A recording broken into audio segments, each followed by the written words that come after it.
Vamos a compartir la reunión de hoy, donde vamos a referirnos a decisiones de agenda relacionadas con temas de presentación de estados financieros, para lo cual vamos a trabajar en dos partes como hemos venido haciendo en las últimas reuniones. Primero vamos a hacer una revisión general de las normas sobre las cuales el IASBI emitió las decisiones de agenda, para luego pasar a ver cuáles son las decisiones de agenda que podrían llegar a ser las más relevantes relacionadas con estos temas que vamos a analizar. Bien, así que como dijo Jennifer, cualquier consulta me van preguntando. Bien, bueno.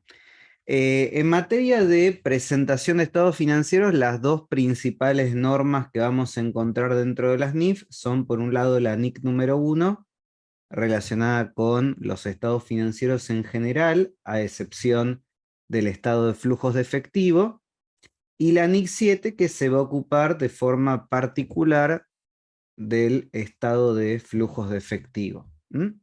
Entonces, como les dije, vamos a comenzar repasando los requerimientos establecidos en la NIC 1, luego los de la NIC 7, para luego pasar a cuáles serían las decisiones de agenda más relevantes que podemos encontrar trabajando con el motor de búsqueda que aprendimos en las primeras dos reuniones relacionadas con esta temática. Primero que nada, tenemos que tener claro que la NIC 1 se aplica para preparar y presentar estados financieros con propósito de información general, excepto cuando esos estados financieros son correspondientes a periodos intermedios y la entidad opta por presentarlos bajo la opción de, o el criterio de estados financieros condensados. Si la entidad presenta para un periodo intermedio información financiera condensada, tiene que regirse por la NIC número 34. Acá hay dos elementos que van a ser clave. Por un lado, la materialidad o importancia relativa, y por otro lado, las descripciones de los conceptos que existen en el marco conceptual sobre cuál debería ser la base conceptual, valga la redundancia, para la presentación de la información contable. Incluso hay un documento muy interesante al que luego vamos a acceder y lo vamos a revisar como parte de los documentos que el IASBI emite para facilitar la aplicación consistente de las normas, que es un documento que se denomina documento de práctica número 2 de las NIF, realización de juicios sobre material o importancia relativa. No sé cuántos conocen qué son los documentos de práctica de las NIF. A ver si me pueden indicar por el chat. No sé el resto. Flor, bueno. A ver, ¿qué son los documentos de práctica? No hay muchos, solamente hay dos emitidos. Son unos documentos que emite el IASBI que no llegan a ser normas NIF, no tienen valor normativo, pero donde el IASBI nos brinda orientación práctica para ciertas cuestiones poder, digamos, bajarlas a tierra, ¿no? Ver cómo podemos aplicarlas. Entonces, hay un documento de práctica de las NIF número 1 que se refiere a la carta de gerencia, o la carta que los administradores de una entidad suelen dirigirle a los accionistas como carta de presentación de los estados financieros, donde se suele incluir algún tipo de información resumida de los estados financieros y además se suele poner el relato que pueden hacer los administradores sobre los principales hitos del negocio por el año finalizado y las perspectivas que ellos tienen para el año próximo o para los próximos años de la marcha del negocio. Y el documento de práctica número 2 nos dice, bueno, a ver, cuando uno prepara estados financieros tiene que aplicar el principio de materialidad, es decir, uno no debería necesariamente cumplir con el 100% de las NIF, sino que debería cumplir con el 100% de las NIF que son relevantes, que son materiales, cuyo no cumplimiento podría afectar las conclusiones de los usuarios. Entonces, ¿qué es lo que ocurre? Muchas veces, como realizar juicios de materialidad suele ser difícil en la práctica, porque no es un juicio de, si es menos de un 5% del activo no es material, si es más de un 5 es material, porque esto tiene que ver que puede ser una información muy pequeña, pero puede tener un efecto muy grande, con lo cual uno no mide necesariamente en términos cuantitativos la información, sino que lo mide como una relación cuanti-cualitativa. Entonces, muchas veces en la práctica, para no tener que hacer juicios de materialidad, está quien dice, bueno, yo prefiero cumplir con el 100% de los requerimientos y no ponerme a ver qué es material o qué no lo es, pensando que si yo no aplico el principio de materialidad, como voy a estar cumpliendo con todos los requerimientos, ¿no?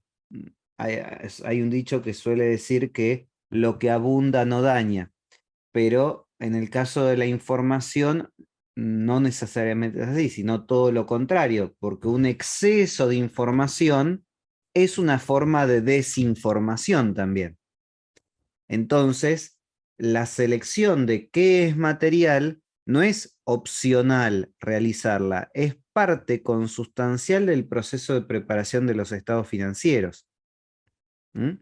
Entonces, como el IASB ve con preocupación el hecho de que algunas compañías o no aplican el principio de materialidad y por lo tanto al no revelar información que sea solamente material, se empieza a mezclar un montón de cosas que terminan confundiendo al inversor, al usuario de la información, o hay quienes intentan hacerlo, pero lo hacen de una forma inconsistente, emitió un documento de práctica para brindarnos orientación sobre cómo aplicar estos juicios de materialidad.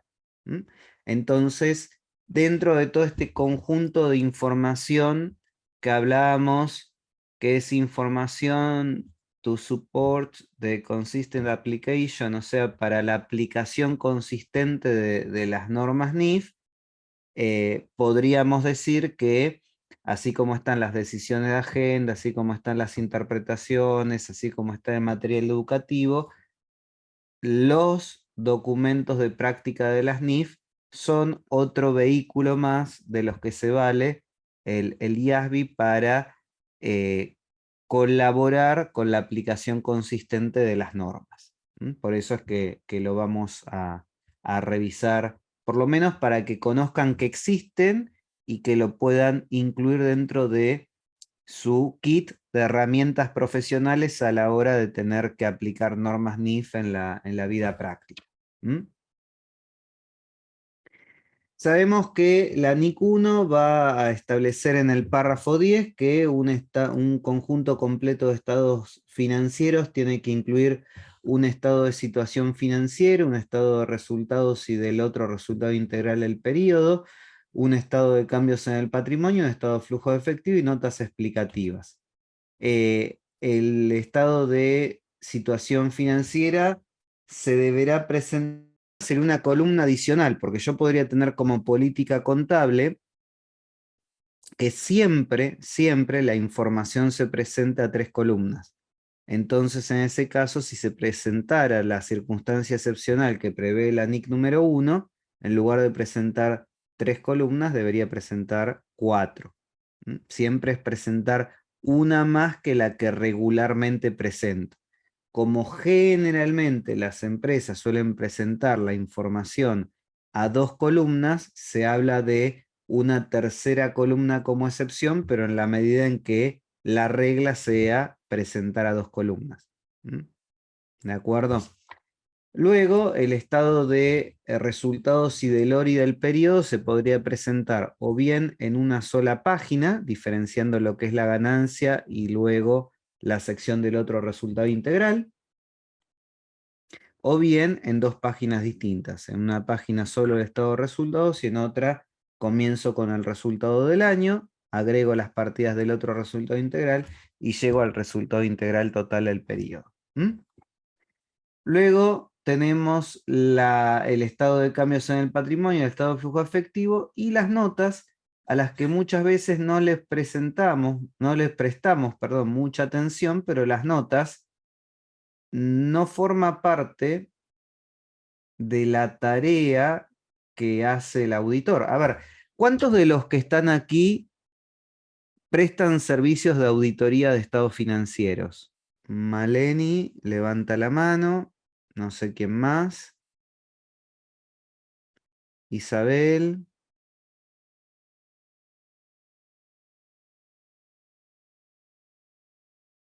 ¿Alguien más?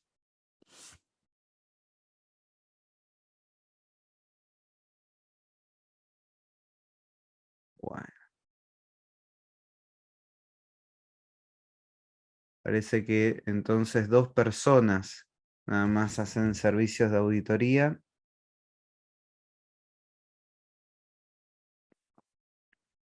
A ver, y cuéntenme, quienes prestan servicios de auditoría, ¿qué le entregan sus clientes para realizar la auditoría y qué es lo que ustedes les devuelven? Estados financieros en 2 cortes, pero cuando usted me dice, Isabel, estados financieros, ¿me está diciendo estados financieros o el saldo de las cuentas contables? Con mayores, me dicen. Ahora les consulto. La empresa les da el Word, o sea, les da las notas, le da el estado de flujos de efectivo, les da el estado de cambios en el patrimonio, les da cada una de las notas y ustedes hacen una auditoría de las notas.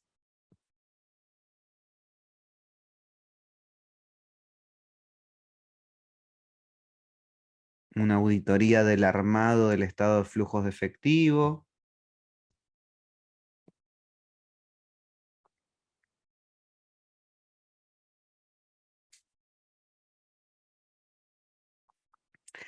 Bueno, ven, sobre eso es sobre lo que tenemos que, lo que deberíamos trabajar. ¿Por qué? Porque muchas veces pensamos que los estados financieros son los primeros 4 componentes, incluso a veces pensamos que son los primeros 2 nada más, y que todo lo otro el auditor lo hace de favor. Pero en realidad los estados financieros es todo esto. Por lo tanto, si yo soy auditor de los estados financieros de mi cliente, yo no podría prepararle las notas a mis clientes, porque ¿quién me revisa a mí? Porque la auditoría implica auditar también las notas, no auditar solamente si los inventarios están medidos de acuerdo con la NIC 2 o si lo que indicamos que existe en propiedad planta de equipos efectivamente existe. También implica que si revelamos que hay una restricción para disponer de cierta propiedad porque eh, existe sobre esa propiedad una hipoteca, primero que revisamos la información y que esa hipoteca efectivamente existe, o que si revisamos la información y la empresa no informa acerca de la imposibilidad de disponer de ese activo, indicarle que tiene un desvío al cumplimiento normativo, porque cuando un activo que no se puede disponer de él, las NIF me requieren que yo revele que ese activo tiene disponibilidad restringida. Lo mismo ocurre con la nota de empresa en marcha.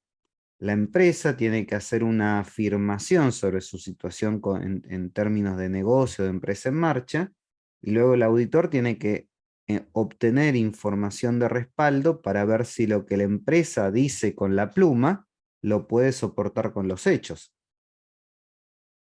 ¿Mm? Porque si la empresa me dice que no hay riesgo de que en un futuro previsible deje de funcionar como empresa en marcha, pero hago 2 o 3 pruebas y llego a la conclusión de que la empresa no tiene resultados con una calidad sostenible. Por ejemplo, aplico la prueba de Z de Allman y llego a la conclusión de que la empresa está en una zona de alto riesgo de bancarrota. La pregunta que quedaría es, si no pongo nada, está mal. Si pongo algo y es en favor de eso, ¿qué información me soporta a mí como auditor la afirmación en defensa de su condición de negocio en marcha que hace la empresa? Pero cada nota debería ser auditada. ¿Mm? De hecho, muchas firmas de auditoría, y esto es por aplicación de las propias normas de auditoría y por las normas de independencia del código del IESBA. Yo, si soy el auditor, no podría, o no puedo, más que no podría, no puedo ser parte interviniente del proceso de preparación de los estados financieros. Y preparar los estados financieros implica también elaborar las notas. ¿Mm?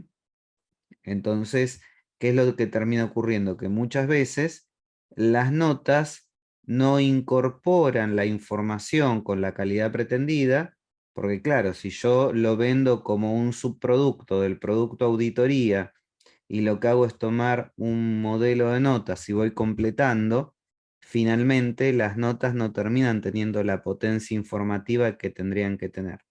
Por eso la NIC 1 en el párrafo 11 se encarga de aclarar que las notas tienen el mismo estatus informativo que el resto de la información contenida en los estados financieros. Por eso le tengo que prestar igual atención.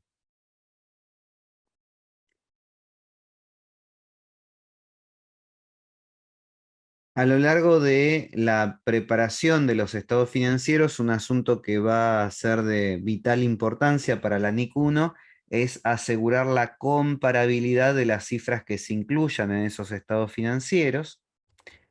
Y por otro lado, nos van a presentar ciertas características que deberían regir en general la presentación de los estados financieros, ¿sí? El principio de presentación razonable y cumplimiento de las NIF, donde básicamente se me va a requerir que en el párrafo 16, ¿no? Que cuando aplico las NIF tal como son emitidas por el IASB, esto quiere decir cumplo con todas las NIF y también con todas las decisiones de agenda que regulan determinados asuntos en materia contable.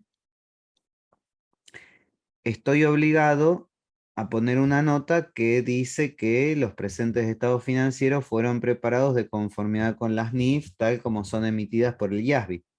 Pero si yo no cumplí con las NIF tal como fueron emitidas por el IASB, sino con alguna forma local que las adapta, tengo prohibido declarar que esos son NIF. Pueden ser en todo caso un marco local basado en NIF, pero no puedo declarar que sean NIF.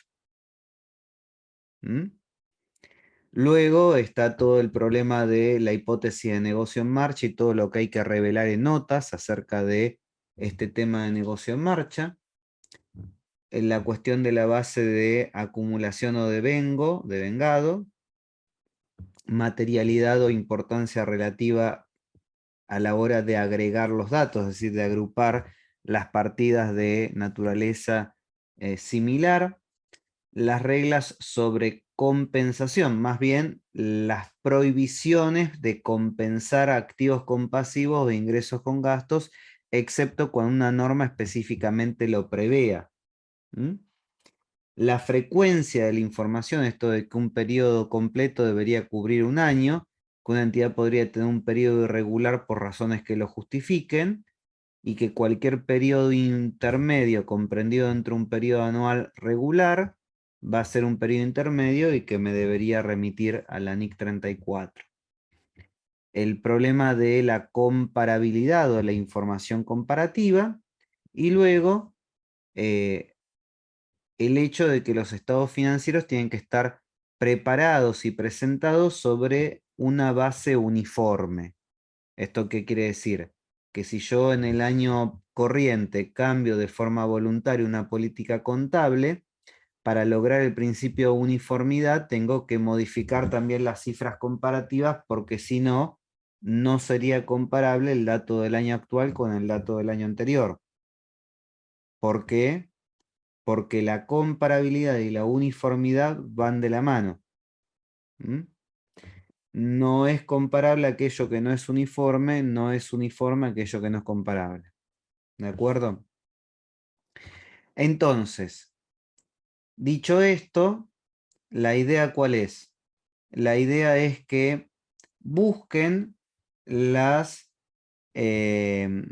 decisiones de agenda relacionadas con la NIC número 1 en este tema, en los temas generales, pero para ver los efectos que esto tiene en la preparación de los estados financieros, porque uno lo lee así y podría parecerle hasta que son tópicos de teoría contable, pero la realidad es que tienen efectos muy significativos en la preparación de los estados financieros y hay varias decisiones de agenda relacionadas con esto. Bien, entonces ahora son las y 32, para ustedes las 7 y 32, para mí las 9 y 32, por lo tanto vamos a tomar hasta las y 50, es decir, un poquito más de 15 minutos, para que puedan revisar esas decisiones de agenda y cuando volvemos, revisar qué encontraron, qué les llamó la atención de esas decisiones de agenda en concreto. Bien, así que recuerden, para buscar las decisiones de agenda, vamos a la página web del IASB, vamos a la sección de IFRS Standards, vamos a la parte de Supporting Consistent Application. En toda esa sección buscamos, ya sea por norma, ya sea por apoyo del IFRIC en la aplicación consistente de las NIF, como ustedes estén acostumbrados a buscarlos, y podemos, si vamos por norma, podemos buscar dentro de NIC 1 qué material encuentran de apoyo a la aplicación de estos principios que el IASB haya publicado en forma de decisión de agenda o en forma de algún otro tipo de material. ¿Sí? Y a las -10 volvemos a encontrarnos para poner eso en común. ¿Alguna duda sobre la consigna?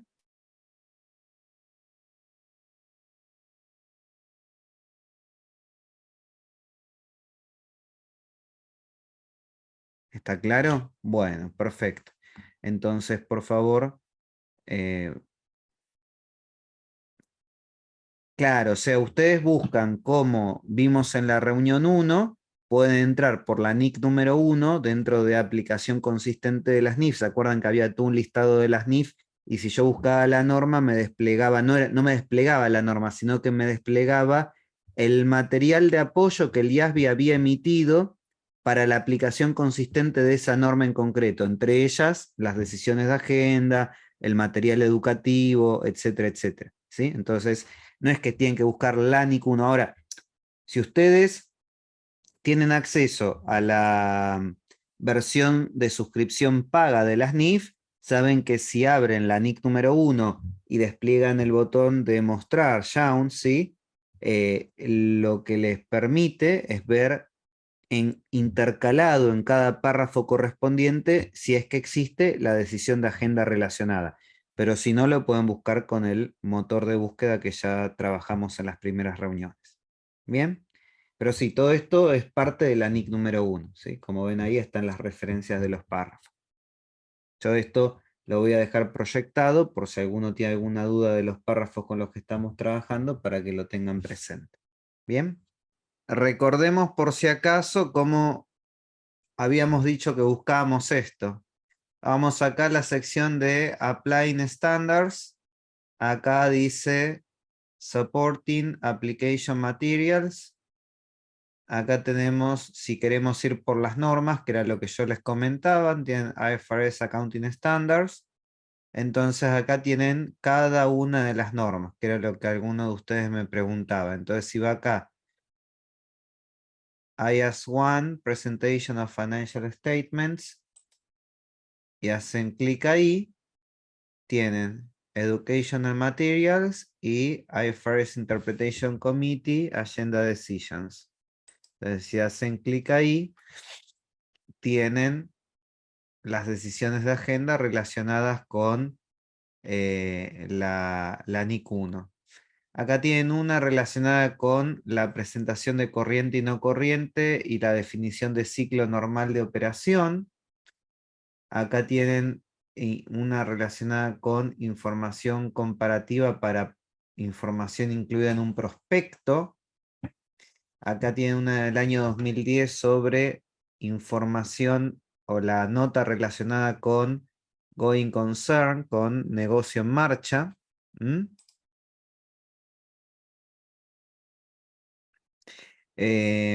Luego tienen una sobre cómo tienen que presentarse los pagos sobre otros impuestos distintos del impuesto a las ganancias. Después tienen, se requiere que presenten las notas relacionadas sobre los supuestos actuariales que soportan la tasa de descuento para la medición de los planes de beneficio definidos de acuerdo con la NIC 19, pero que interactúa con la NIC 1. Después tienen una sobre requerimientos de presentación, que tienen algunos tópicos en general. Tienen otra que tiene que ver con información, requerimientos de información a revelar relacionados con la evaluación de negocio en marcha. Presentación de ingresos y gastos procedentes de instrumentos financieros con una tasa negativa. Presentación de ingresos por intereses para instrumentos financieros concretos. Presentación de ingresos por intereses para instrumentos financieros concretos o particulares. Presentación de pasivos o activos relacionados con incertidumbres en los tratamientos fiscales. Después tienen los acuerdos de financiación de cadena de suministro, lo que sería factoraje inverso, y ahí llegamos a todas las decisiones de agenda relacionadas con la NIC número 1. ¿Cuál de estas, si las encontraron, las leyeron y les llamó la atención? Como para que la veamos. Vamos a la que usted está diciendo. Presentación de ingreso, no, a ver, acá. Bueno, la habrá encontrado en español porque habrá ido a la parte de acá. Consiste in application of IFRS Accounting Standards, Agenda Decisions, y van acá todas las decisiones de agenda en español, y la habrá encontrado por acá en español probablemente. A ver.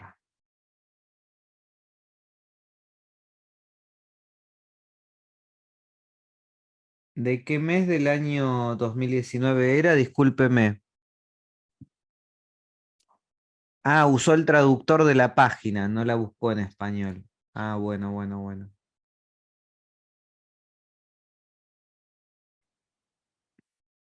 A ver. Pero estoy viendo si aparece acá. ¿Recuerda de qué mes era la decisión de agenda? ¿Del año 19?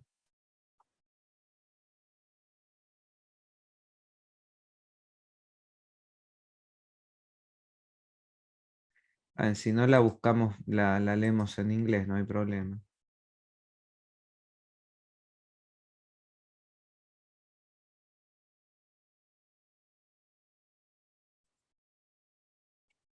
A veces no confío mucho en el traductor.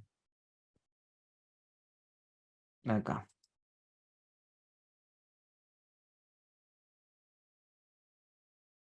El comité recibió un requerimiento acerca de la presentación de pasivos o activos relacionados con incertidumbres, con el tratamiento de incertidumbres fiscales aplicando la IFRIC 23, que tiene por título Tratamiento de incertidumbres sobre el impuesto a las ganancias. La solicitud consultaba si en en su estado de situación financiera, una entidad es requerida de presentar pasivos por incertidumbres fiscales como corriente o como diferido, eh, em, pasivos, o en cambio pueden presentar cada activo dentro de otra línea, tal como la línea de provisiones. Una pregunta similar podría proceder respecto de incertidumbres, pero asociadas a activos. Bien. ¿Y cuál sería la consulta que dice que no? Claro, es que todas las decisiones de agenda van a terminar con eso, que dice el comité decidió no agregar el asunto a su agenda de establecimientos de normas. Porque una decisión de agenda, como habíamos dicho, el comité de interpretaciones las emite cuando tiene que, cuando no va a emitir una interpretación, ¿sí? O si el comité emite una interpretación, no emite una decisión de agenda. Y si emite una decisión de agenda es porque no va a emitir una interpretación. Entonces, si ustedes toman cualquier decisión de agenda, siempre termina con eso, ¿no? Hacen toda la explicación y luego dicen, por lo tanto, el comité decidió no agregar el asunto a su agenda de establecimiento de norma, es decir, a su agenda de redacción de interpretaciones, porque considera que con el documento de decisión de agenda ya basta, es suficiente. ¿Mm? Es como una especie de fórmula de cierre de cualquier decisión de agenda. ¿Mm? ¿De acuerdo? Pero esta decisión de agenda en particular la vamos a ver un poco más adelante porque en uno de los próximos encuentros lo vamos a dedicar de forma particular a ver la IFRIC 23, que es una interpretación relacionada con la NIC 12 de impuesto a la renta. ¿Ya vieron NIC 12 en alguno de los encuentros del programa? ¿Todavía no? Entonces vamos a esperar un poquito para ver el tema de la IFRIC 23 porque deberían ver primero la NIC 12 para que podamos revisar. Bien, pero creo que con esto respondo a la consulta que me habían planteado, ¿sí? Me la había planteado Isabel. Bueno, ¿alguna otra que les haya llamado la atención en particular?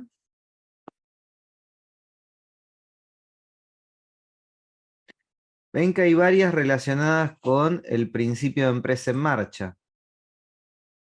Acá tenemos una que dice que el comité recibió una solicitud de guía sobre la revelación de los requerimientos de revelación en la NIC 1 sobre incertidumbres relacionadas con la capacidad de una entidad para continuar como un negocio en marcha.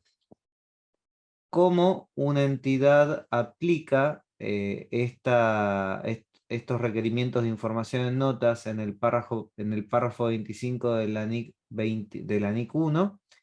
Requiere el ejercicio de juicio profesional. O cómo aplicar, ¿no? Cómo una entidad aplicará esto, va a requerir el juicio profesional. Dice, el comité notó que el párrafo 25 requiere que una entidad revele incertidumbres materiales relacionadas con eventos o condiciones que puedan dar lugar a dudas significativas acerca de la capacidad de la entidad para continuar como un negocio en marcha. El comité también notó que para esta nota puede ser o será útil, que esta nota será que para que esta nota sea útil, debe identificar que las incertidumbres reveladas pueden afectar de forma significativa la capacidad de la entidad para continuar funcionando como una empresa en marcha. Con lo cual, el comité considera que el párrafo 25 de la NIC 1 es suficiente como para comprender qué es lo que se le está pidiendo, que no espera que esto dé lugar a la aplicación de diversidad en la práctica y que por lo tanto el comité decidió no agregar esta cuestión a su agenda normativa. ¿Mm? Ahora bien, requerimientos de presentación. Acá dice que el comité de interpretaciones recibió una solicitud para clarificar la aplicación de algunos de los requerimientos de presentación de la NIC 1. El que envió la pregunta, el submitter, expresó una preocupación acerca de la ausencia de definiciones en la NIC 1 y de la diversidad en las guías de implementación, dada la flexibilidad significativa que podría deteriorar la comparabilidad y la comprensibilidad de los estados financieros. El submitter, el que envió la pregunta, proporcionó ejemplos en las siguientes áreas: presentación de gastos por función, presentación de líneas adicionales, digamos separadores y subtotales, presentación de estados adicionales en columnas en los estados financieros primarios, y la aplicación de el principio de los requerimientos de materialidad para la agregación de las partidas.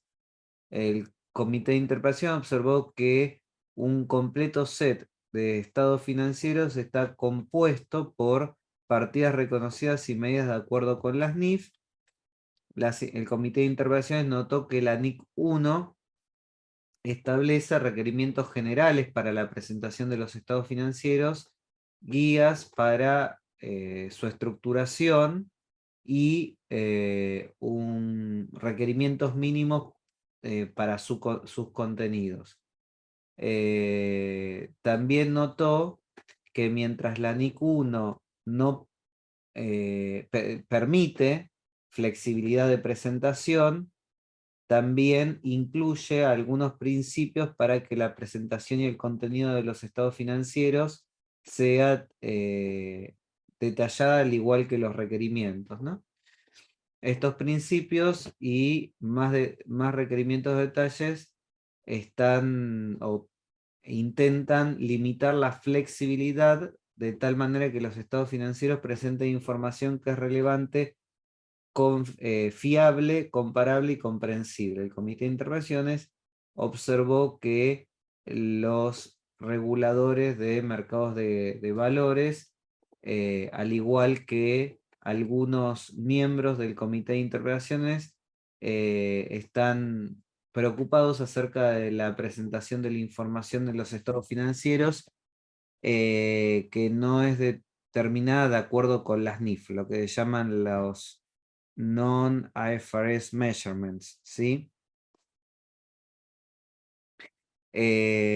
Correcto, ese es el que estamos viendo, Isabel, ese que usted mencionó. They were particularly concerned when such information is presented on the face of the primary financial primary statements, o sea, que están particularmente preocupados acerca de cuando esa información se presenta al comienzo o delante de los estados financieros primarios.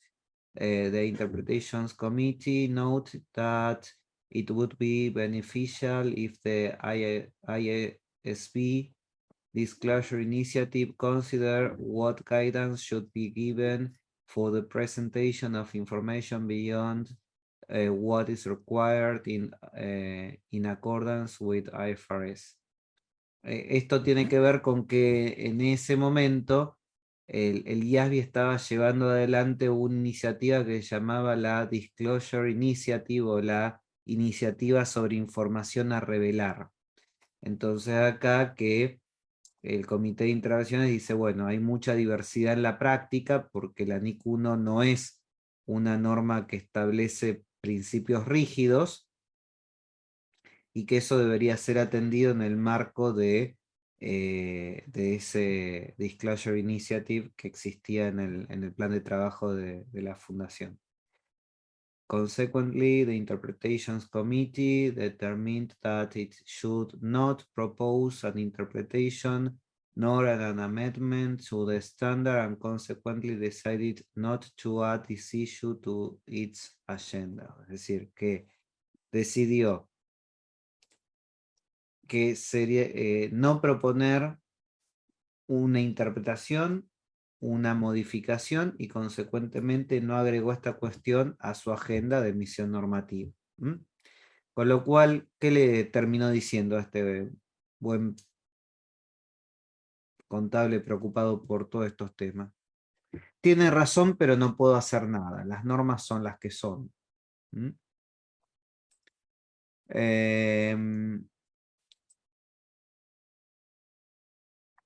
Acá hay otra sobre la información que tiene que revelarse sobre la evaluación de negocio en marcha. Dice que el comité de intervención recibió un requerimiento solicitando clarificación acerca de las revelaciones requeridas en relación con las incertidumbres materiales relacionadas con eventos o condiciones que pueden afectar de forma significativa o digamos, crear o establecer dudas significativas acerca de la capacidad de la entidad para continuar como negocio en marcha.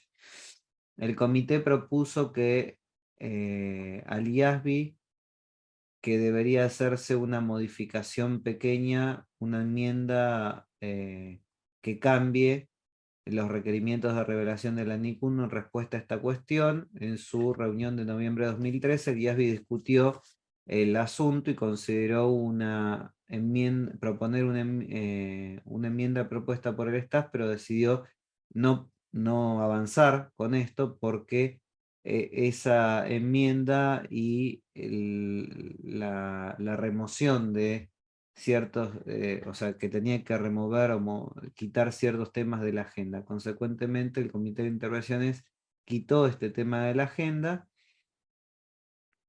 El staff reportó los resultados de la discusión del IASB al comité de intervenciones. Cuando consideró el feedback acerca de las decisiones del IASB, el comité discutió la situación en la cual el management de la dirección de la entidad habría considerado eventos o condiciones que pueden aportar dudas significativas acerca de la capacidad de la entidad para continuar como un negocio en marcha, habiendo considerado toda la información relevante, incluyendo la factibilidad y la efectividad de algún plan para mitigar estos efectos.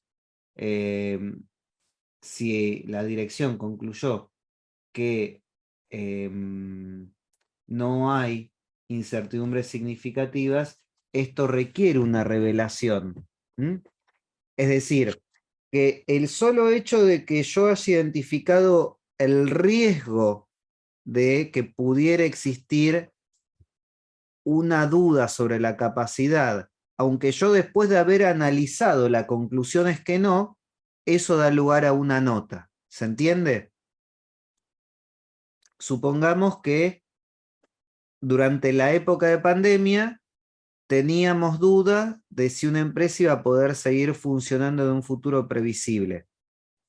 Para eso teníamos información del contexto, teníamos incluso documentos firmados por los accionistas que se habían comprometido a aportar dinero si la empresa entraba en un estado de cesación de pagos para salir del estado de shortfall o de falta de caja, etc. Y entonces con toda esa información la dirección llega a la conclusión de que no hay riesgo de empresa en marcha. Bueno, pero no lo hay en función a toda una cantidad de información que disipa la incertidumbre. Con lo cual, no es que yo presento información cuando hay información que me ratifica que la incertidumbre continúa. También la presento cuando hay información que me ayuda a pensar de que esa incertidumbre tiene una probabilidad baja de materializarse. Eso es lo que termina diciendo en este caso, pero que finalmente esto va a requerir de juicios. Esta decisión de agenda de julio de 2014 fue bastante invocada por el IASB en algún material que había preparado durante la época de la pandemia, porque había bastantes consultas sobre si había que revelar juicios aun cuando la conclusión del juicio era que no estaba en juego la continuidad de la empresa como empresa en marcha. Y invocando la decisión de agenda de julio del 2014, dijo sí, porque para llegar a esa conclusión tuvo que haber realizado la dirección una evaluación de información y no habría hecho esa información si no hubiese tenido primero la incertidumbre. Con lo cual, la sucesión de eventos es, aparece una incertidumbre, se evalúa información y se concluye. Esa conclusión puede ser que hay incertidumbre o que en realidad la incertidumbre era solamente un evento que puede desmentirse. Pero independientemente de cuál sea la conclusión, la sola existencia de la incertidumbre inicial amerita una revelación en nota a los estados financieros, una mención a nota a los estados financieros. Y para los que mencionaron que hacen auditoría, eso es importante porque de acuerdo con el nuevo informe de auditoría que se estableció a través de la NIA 701, los auditores en los estados financieros están obligados a incorporar un párrafo que haga referencia a las afirmaciones de la dirección acerca de la capacidad de la entidad para poder continuando como una empresa en funcionamiento. De hecho, el IAASB, el emisor de las NIA, está trabajando, hay una task force que está trabajando para mejorar las normas sobre auditoría de la condición de empresa en marcha. Entonces hay una task force, un grupo especial de tareas creado para proponer modificaciones a las normas relacionadas con la auditoría del principio de empresa en marcha. ¿Bien?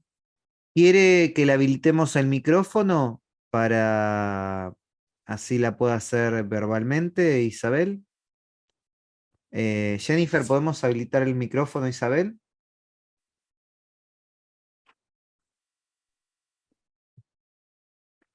Aló, ¿sí me escuchan? Buenas noches. Sí. Buenas noches, ¿cómo está?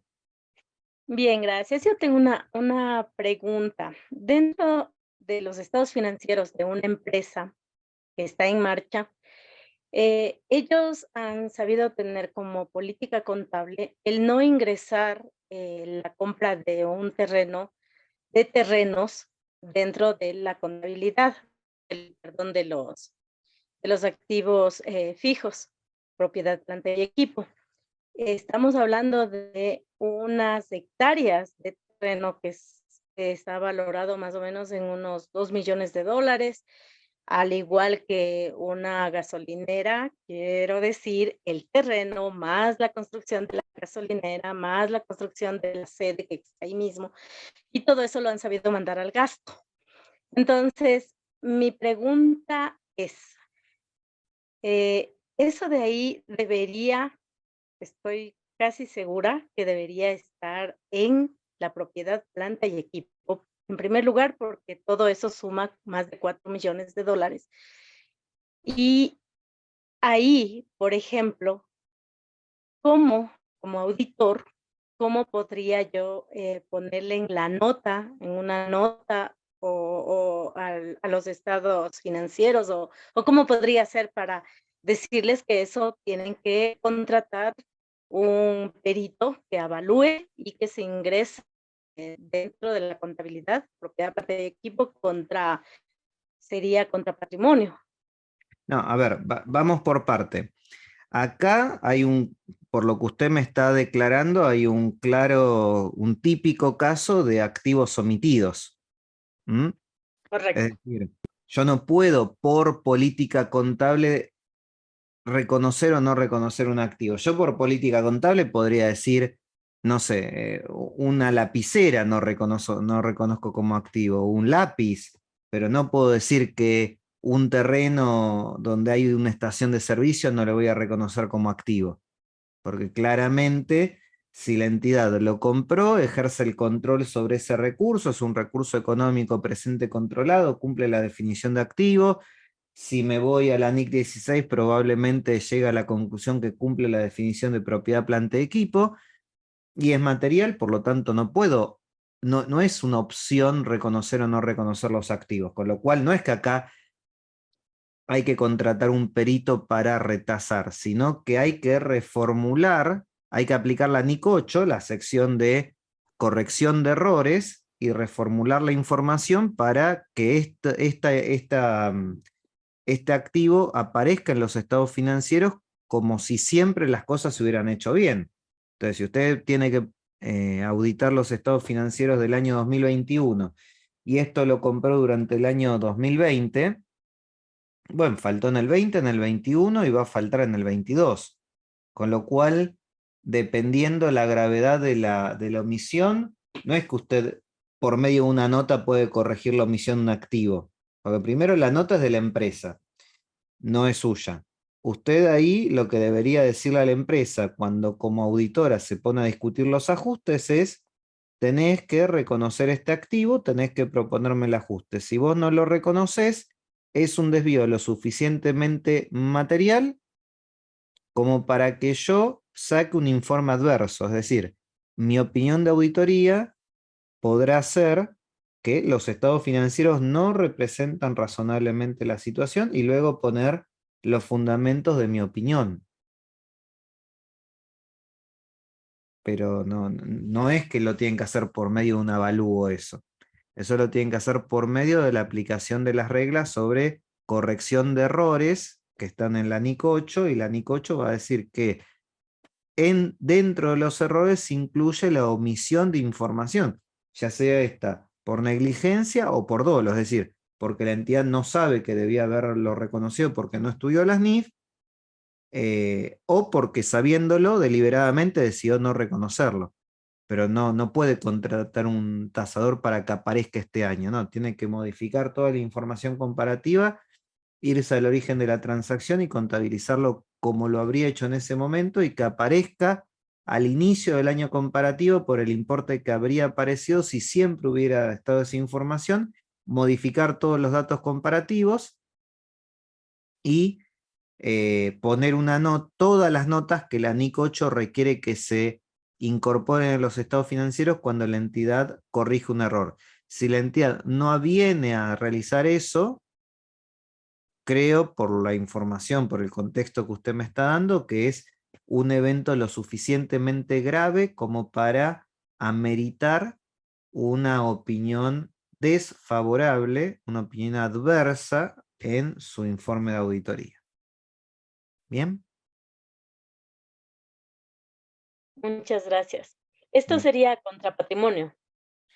A ver, en el registro contable sí, pero en realidad usted tiene que, cuando arma la presentación de los estados financieros, tiene que reformular todo el estado de resultados comparativo, el estado de situación financiera lo tiene que presentar en 3 columnas, porque el efecto no se afecta al año anterior, sino al inicio del año comparativo, con lo cual una cosa es el registro del ajuste y otra cosa es la reformulación de la información comparativa, que es un problema de presentación.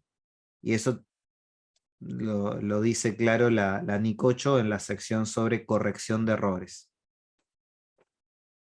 Muchas gracias. Muy amable, No. gracias.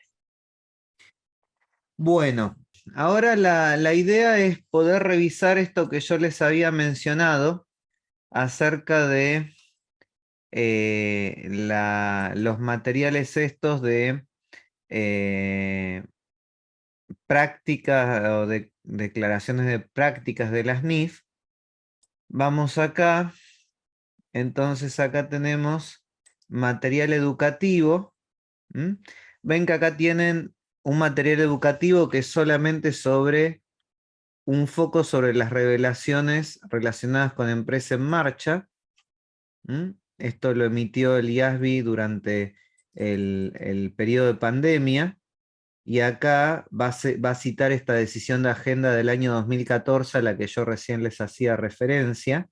Y finalmente va a terminar poniendo este cuadro sobre los distintos escenarios y cómo debería ser la presentación y la base de preparación dependiendo de las conclusiones a las que se lleguen. Pero todo este documento de unas 4 páginas parte de la existencia de esa decisión de agenda de julio de 2014 que recién analizamos. Bueno, este no tiene nada que ver con lo que estábamos viendo ahora, porque tiene que ver con los efectos relacionados con cuestiones climáticas en los estados financieros. Después tienen una guía para seleccionar y aplicar políticas contables, aplicación de la NIC 8. Entonces acá esta guía tiene que ver con la manera en la cual se deberían hacer los pasos para la selección de políticas contables para ver si son relevantes. Esta guía también es bastante interesante para ver cómo se realizan juicios sobre la selección de políticas contables cuando no hay temas que están directamente abordados en una norma en concreto. Es bastante interesante este documento.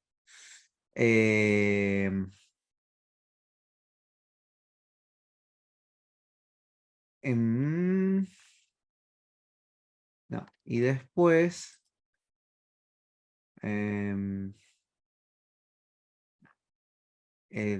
la declaración de práctica la podemos encontrar acá. Esto ya es con lo que sería la versión de suscripción, digamos, no lo van a encontrar directamente. Entonces si van hacia el final, si no me equivoco, acá están Practice Statement 1, Practice Statement 2, ¿sí? Y ahí tienen la declaración de práctica. Entonces, acá tienen la norma, donde dice que el objetivo de los estados financieros, y el objetivo de este documento es proporcionar a las entidades que informan guías sobre la realización de juicios sobre materialidad o importancia relativa al preparar los estados financieros con propósito general de acuerdo con las normas NIF, aunque algunas de las guías de este documento de práctica pueden ser útiles a las entidades que aplican normas NIF para las pymes, el documento de práctica no está dirigido a esas entidades. Entonces acá nos dice un poco cómo trabaja, el objetivo del documento, el alcance. Después van a ver que incluso tienen cuadros sobre cómo hacer la evaluación, ¿no? Acá empieza a hablar los fundamentos desde el marco conceptual, cómo hacer los juicios. Acá van poniendo varios ejemplos sobre aplicación. Acá hay un cuadro sobre, perdón, acá, cómo evaluar los usuarios principales y las necesidades de información. Cómo evaluar la información, el impacto sobre la información que se dispone de forma pública, infracciones a leyes o regulaciones. Acá tienen realización sobre juicios de materialidad y acá tienen lo que sería la visión global del proceso. Y acá están las 4 fases del proceso, ¿no? Que implicaría identificar, evaluar, organizar y revisar. Entonces, si ustedes arman ahí, van a ver este diagrama que les explica cómo debería ser el análisis. Primero tienen que evaluar los requerimientos que existen en las normas NIF. y tomar conocimiento de las necesidades comunes de información de los usuarios principales. Eso sería la fase identificar. A partir de ahí, de los requerimientos, evalúan los factores cuantitativos y evalúan los factores cualitativos externos y específicos de la entidad. Pasan a la fase 4, que tiene que ver con organizar la información dentro del borrador de los estados financieros, y pasan a la fase 3 y a la fase 4, que es revisar el borrador de los estados financieros. Y acá se hacen una apertura, les empieza a explicar cómo llevar a la práctica cada una de estas 4 fases relacionadas con la aplicación del criterio de materialidad, con varios ejemplos ilustrativos de cómo se termina llevando a la práctica. Fíjense que aplican esto desde la contabilización de propiedades, plantas y equipo hasta la revelación de la nota sobre partes relacionadas, con lo cual esto se puede aplicar absolutamente a todo el proceso. Acá hay algunos temas específicos, cuando hay información de periodos anteriores, cuando existen errores, ¿sí?, que hay que reconocer, donde hay algunos ejemplos también, errores acumulativos, evaluación en el periodo corriente de errores acumulados, información sobre cláusulas con una condición financiera, o sea, con covenants, etcétera, juicios sobre materialidad en la información intermedia, y la verdad que después también tienen lo que sería en la parte, B del documento este. Esperen que lo estoy buscando. En la parte B tienen los fundamentos del documento. Lo tienen acá, fundamentos de las conclusiones, que a su vez es un documento bastante rico, porque acá está toda la explicación de un documento que a su vez es un documento explicativo, por lo cual es la explicación de la explicación. Así que es un documento eminentemente práctico para temas que a veces no los identificamos como problemas prácticos. Por eso me parece que es un excelente complemento del requerimiento de la NIC número 1 de realizar juicios sobre materialidad para preparar estados financieros que realmente sean eficientes en la tarea de entablar un proceso de comunicación con los usuarios de esos estados financieros. Bien. Bueno, yo lo que hago, a ver, creo que se puede bajar de acá, déjenme ver si se puede bajar y se lo puedo pasar. A ver, déjenme ver un segundito a ver si le encuentro la vuelta. Acá. Practice statement. Actions. A ver, esperen que quiero ver si me voy acá. Esto lo encontraba por acá arriba. Volume and translations. Entonces acá, en español 2022, requeridas, go. Y entonces acá debería encontrar las normas requeridas. Entonces, a ver si acá al final están esos documentos.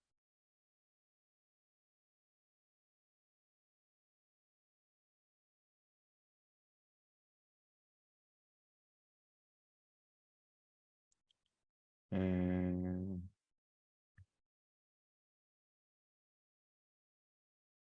a ver. Acá está lo que sería el documento sobre, estas serían las bases para las conclusiones. Esperen que lo pongo acá en el escritorio.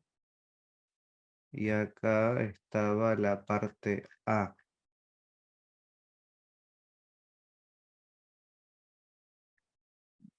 Entonces también lo voy a poner en el escritorio.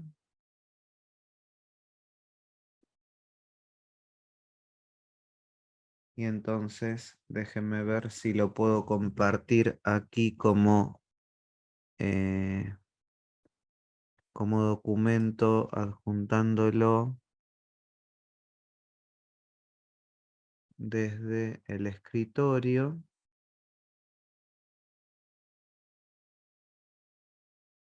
A ver dónde tendré esto.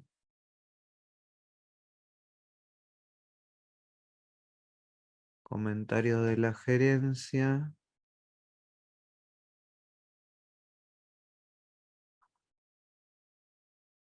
Ahí va uno de los dos.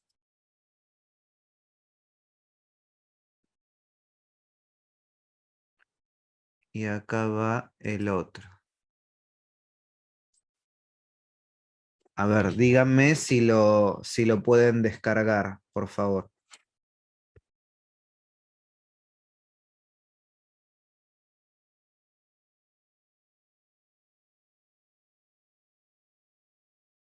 Uno es la parte del documento de trabajo y el otro son los fundamentos de las bases para las conclusiones, ¿no?